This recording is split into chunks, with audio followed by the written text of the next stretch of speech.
So hello guys, this is my new video and the topic for this video is the structure and the organization of DNA, and following this video we'll come on to the replication of DNA, then the transcription and translation and so on.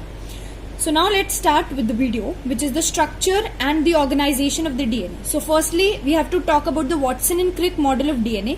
Now this is very basic, but I have included so that you can write your answers also in the college exam. So Watson, Crick and Wilkins, they proposed a model in the year of 1953 for which they were also awarded the Nobel Prize. And their model that was based on the X-ray diffraction data. And these photographs, the X-ray diffraction photographs, these were clicked by Rosalind Franklin. So now we come on to the salient features of the Watson-Crick model. So it is a right-handed structure. It is double-stranded DNA helix. It explains the structure of a double-stranded DNA helix, and the DNA is the bDNA. It follows the base pairing rule of Chargaff's. So what does Chargaff's base pairing rules? That states that the number of purines that is equivalent to the number of pyrimidines. It states that adenine is always going to pair with the thymine via 2 hydrogen bonds, and guanine always pairs with cytosine via 3 hydrogen bonds, and thus the total purines, which means adenine plus guanine, that is going to be equivalent to thymine plus guanosine. It states that the amount of adenine is equal to thymine and the guanine is equivalent to cytosine. Thus A plus G would be equivalent to T plus C. Total purines, they are equivalent to the total pyrimidines. This is the Chargaff's rule, and Watson-Crick model also follows this rule. So the two strands of DNA, these are anti-parallel, and the DNA, the structure presents two grooves. One is the major groove and another one is the minor groove. What is the importance of this groove? So grooves, they act as a site of DNA protein interaction, and this DNA protein interaction that is occurring via hydrophobic interactions and ionic bonds. And this interaction of DNA with proteins, this is needed for the regulation of the gene expression. So grooves, they act as a site of DNA protein interaction. This interaction occurs via hydrophobic interactions and ionic bonds, and this is needed for the regulation of gene expression. Now we come on to the different types of DNA. So there are 6 types of DNA. So it is A, B, C, D, E and Z.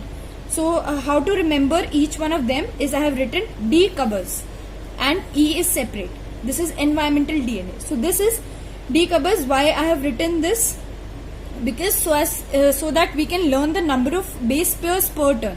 So D covers, and the number of base pairs per turn is 8, 9, 10, 11 and 12 respectively.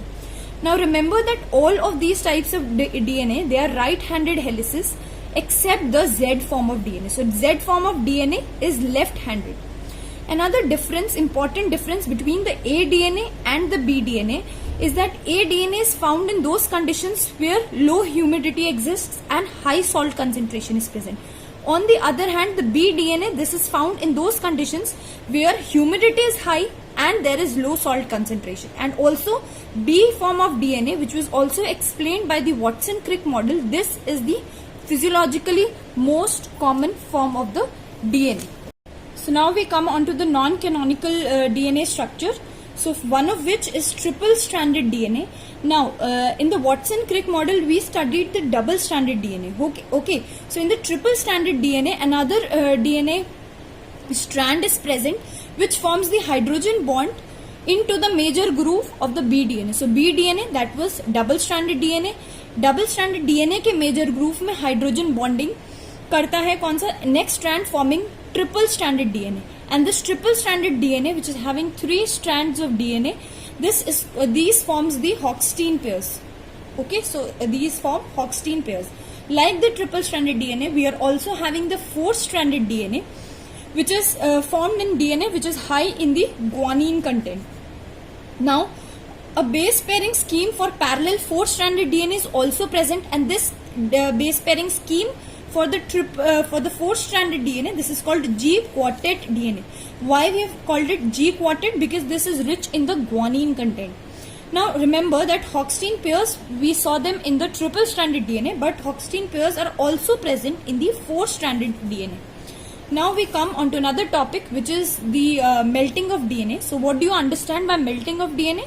It means denaturation of DNA.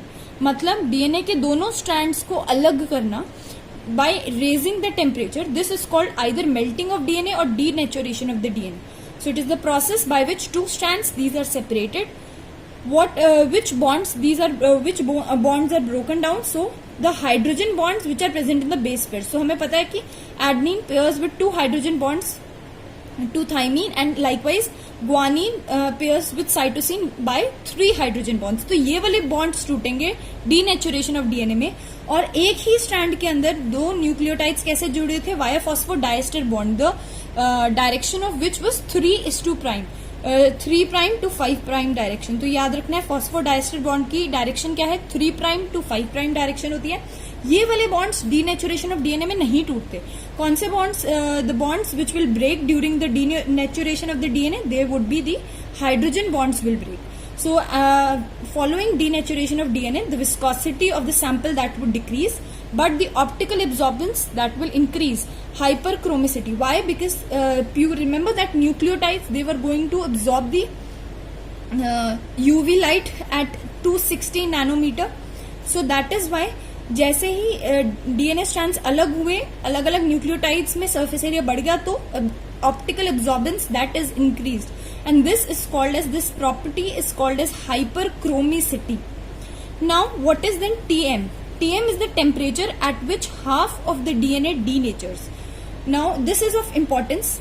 So a DNA content which is having more GC pairing, that would be more strong. Why? Because 3 hydrogen bond को तोड़ना बहुत tough है as compared to breaking 2 hydrogen bonds. So a DNA with more GC content, that would show more TM, वो higher temperature पे denature होगा.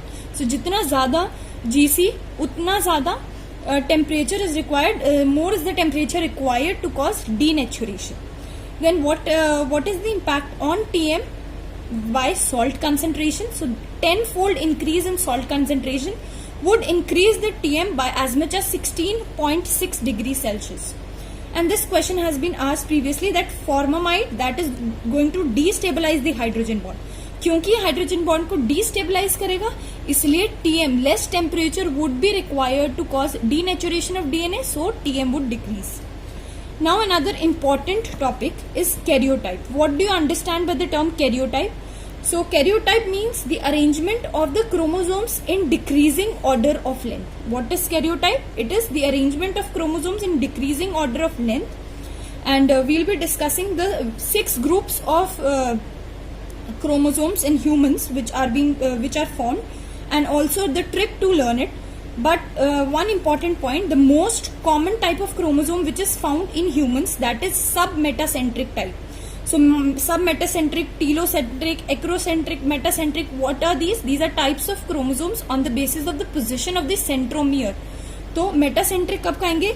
When the centromere that is present in the mid of the chromatid arm, अगर वो slightly position shifted है, then we call it submetacentric type. तो most common जो हमें chromosome मिलता है, type of chromosome in the humans, that is the submetacentric type of chromosome. And remember, telocentric chromosome is the chromosome at which the centromere is present at the end of the chromatid. And humans, these lack the telocentric type of chromosome. So now we come on to the groups of the chromosomes. So we are having 6 groups, group A, B, C, D, E, F and G. And we said that karyotype is the arrangement of chromosomes from in decreasing order of their length. मतलब A वाले group के अंदर largest chromosomes होंगे और G वाले group के अंदर smallest chromosomes होंगे. So to learn this table, we can I have made a mnemonic type of thing. You can remember this, that 3 2 7 3 3 2 2, which means first 3 chromosomes belong to group A, next 2 chromosomes to group B, next 7 chromosomes to group C, and also we are having an additional X chromosome which belongs here. Then next 3 to group D, and likewise. Remember, G group is having last 2 chromosomes which are the smallest chromosomes, chromosome 21 and 22, and an additional Y chromosome. X chromosome or Y chromosome important है. Also remember that largest group is the C group. C group, this is the largest group. Now X chromosome, that is submetacentric type, जो most commonly found भी है, and that is going to belong to group C. The Y chromosome small acrocentric. Acrocentric matlab the centromere that is placed just at the end. Okay, just at the end. So a Y chromosome is small acrocentric and it belongs to the last group, which is the group G. Now we come on to the main topic. We have seen the structure of DNA. Now we come on to the organization of the DNA. So nucleus is comparatively very small compared to the length of the DNA itself. So DNA has to be organized in a systematic manner. So various levels of organization of the DNA double helix structure, which is having a diameter of 2 nanometer, then 10 nanometer chromatin fibril, then converted to 30 nanometer chromatin fibril, and then there are some scaffolding proteins which are structural proteins. Unse you form the nuclear scaffold form. This is the interphase chromosomes, and further you condense it to form the metaphase chromosomes. Now going to each one of them, the DNA double helix. This is the first level of organization. Simply it is a double helical structure of DNA, diameter of which is 2 nanometers. Then this double helical structure of DNA, this is wrapped around nucleosome. Now what is a nucleosome? Nucleosome is a nucleoprotein which is composed of a histone octamer. एक histone octamer है जिसके around क्या wrapped है 1.75 turns of DNA are wrapped around, or roughly we can say that around 145 to 150 base pairs are wrapped around this histone octamer. Histone octamer, histone is a protein. Histone is a basic protein which is positively charged and which helps to condense the DNA or to wrap a DNA in a systemic manner. So histone octamer is formed by 4 histone proteins which are also called as core histones. We'll be discussing it in a minute or so. But for the timing, nucleosome is formed by histone octamer, around which around 1.75 of DNA or 3/4 turns of DNA is wrapped around, or roughly 145 to 150 base pairs. Then there would be another nucleosome, so on. And in between the two nucleosome, you find the linker DNA. This linker DNA is a DNA sequence of 30 base pairs, to which also histone H1 is bound. ठीक है, तो I'll read it. Now this 10 nanometer chromatin fibril, 10 nanometer क्यों कहा? क्योंकि इसका diameter is 10 nanometer. It gives beads on string appearance which consists of nucleosomes which are separated by linker DNA. Now this 10 nanometer chromatin fibril, so it is going to convert to 30 nanometer chromatin fibril. This is also called as a solenoid. So groups of nucleosomes, they form DNA fibrils, and 6 such fibrils will form the 30 nanometer chromatin fibril. Now this 30 nanometer chromatin fibril will wrap around the scaffold proteins, which are the supporting proteins and the nuclear matrix, and they will give rise to the interphase chromosomes. So I'll read it again. Okay, nuclear scaffold associated form, also this is called as the interphase chromosome. So 30,000 to 1 lakh base pair loops or domains are anchored in a scaffolding or a supportive matrix, and then it will further condense using the non-histone or the histone protein, using the non-histone proteins in the metaphase phase to form the chromosomal structure. In the interphase, you find just the chromatin thread, which is actually the nuclear scaffold associated form. Now we'll talk about the histone protein. So these are the most abundant chromatin protein, and there are 2 types of histone proteins: the core histone proteins and the linker histone. Core histone proteins, they are the H2A, H2B, H3 and the H4. So ये क्या करते हैं? Octamer form करते हैं. Double present होंगे सारे. H2, H2A, 2 H2B, 2 molecules of H3 and 2 of H4 form histone octamer. And remember that H2A and H2B, these are rich in the arginine, while H3 and H4, these are rich in the lysine. And linker histone, so histone H1 is the linker histone, which is loosely bound to the nucleosome, while core histone proteins, these are tightly bound to the nucleosome. So now we come on to the euchromatin and heterochromatin. So what is the difference between the euchromatin and heterochromatin? So remember that entire DNA, that is not uniformly condensed, uniformly stained. Okay, so it is of two types, euchromatin and heterochromatin. So euchromatin is the less densely packed form which stains less deeply and it is transcriptionally active form. While heterochromatin, that is the chromatin which is densely packed, it stains deeply and it is transcriptionally inactive. Now this heterochromatin form can further be of two types. This can be constitutive heterochromatin or this can be facultative heterochromatin. Now what is the difference between the two? Constitutive heterochromatin, this will always remain transcriptionally inactive. So example for the same is centromere and telomere. While facultative heterochromatin, this is not always transcriptionally active but becomes transcriptionally inactive but becomes transcriptionally active occasionally, like during the cell division. Okay, so one of the X chromosomes in females that forms the Barr body, which is an example of facultative heterochromatin. Now we'll talk more about this facultative heterochromatin and the formation of the Barr body. And this process of formation of the Barr body or inactivation of one of the X chromosomes in the females, this process is called as lyonization. Why it is called lyonization? Because this process was proposed by the scientist Lyon. So on his name, the process is called as lyonization. So two peculiar characteristics of sex chromosomes are that first, there is an inactivation of all but one X chromosomes, which is called as lyonization, and secondly, modest amount of genetic material is carried by the Y chromosome. So these are the two peculiar features which are exhibited by the sex chromosomes. Now the idea of X chromosome inactivation that was proposed by scientist Lyon. Now only one X chromosomes in females is genetically active. Now listen, first let me explain, then we'll read. In females, we are having the genetic constitution of the sex chromosomes, that is double X. Okay, one of which is received from father, another one is received from the mother. While in males, the genetic composition is XY. अब Y chromosome बहुत छोटा chromosome है जिसके ऊपर only the male determining genes are present.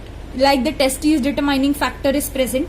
The gene for this testes determining factor, that is the SRY gene, ये present होगा, या फिर हेयर ऑन पिन्ना उसके जीन्स प्रेजेंट होंगे.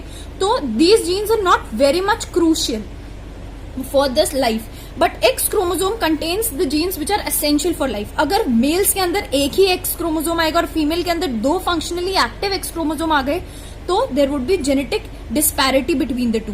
So to conserve this, you are having the concept of lyonization, which is inactivation of one X chromosome in females. Now we can read it. Now only one X chromosome in females that is genetically active, while the other one either from the paternal or maternal origin undergoes heteropyknosis.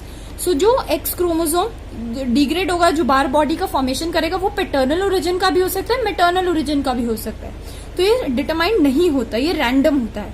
जो बार body बनाएगा that undergoes the process of heteropycnosis, which means it will form a dense body. This inactive X chromosome is seen as bar body in the interface nucleus, and in the neutrophils you can also see the drumstick. In the neutrophils of the female you can see the drumstick DNA कहते हैं उसे. That is also nothing but the inactive X chromosome. Now we come on to the topoisomerase, which is the nicking and resealing enzyme which can relax or insert the supercoils and also relieve the torsional strains in DNA. So the types of topoisomerase, they are of two types, the type 1 and the type 2. Type 1, that is going to make a single stranded break in the DNA chain. Which bond is broken down? So it is the phosphodiester bond. Remember that जो DNA melting of DNA या denaturation of DNA, वहाँ जौन सा bond break होता है, that is the hydrogen bond. But the bond which is broken by the topoisomerase, that is the phosphodiester bond. And in ATP is not needed by the type 1 form of topoisomerase. Type 1 form of topoisomerase is also of two types, type 1A, type 1B. So now topoisomerase makes a single cut in the DNA strand and it goes and joins to the phosphoryl group. अब कौन से side के कौन से carbon के phosphoryl group पे वो attach करता है, इसी बेसिस पे type 1 and type type 1A and type 1B में वो क्लासिफाई होता है. So if the tyrosine residue of topoisomerase remains bound to the 5' phosphoryl group, then we classify it under type 1A topoisomerase. But if the tyrosine residue is bound to the 3' phosphoryl group, then I classify it as type 1B type of topoisomerase. What is type 2 type of topoisomerase? So it makes double stranded breaks, and for this the ATP is needed. Now note, we have studied also that bacterial gyrases. What are bacterial gyrases? They are nothing but a subset of topoisomerase type 2. That means they require ATP and they make double stranded breaks. Now the bacterial topoisomerase inhibitors like the nalidixic acid, fluoroquinolones and novobiosin, and also the human topoisomerase inhibitors, which why are they important? Because they are used in the cancer chemotherapies.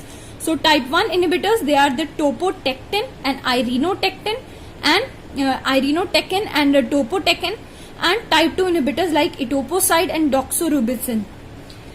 Now lastly, ending this video by few numerals in molecular biology, molecular genetics for humans. So total chromosomes in humans, these are 23 pairs of chromosomes. Number of base pairs in the haploid set of chromosomes, so it would be 3 billion base pairs, and percentage of exons in the genome. What are exons? These are the coding regions of the DNA जो actually में जाकर functional RNA बनाएंगी.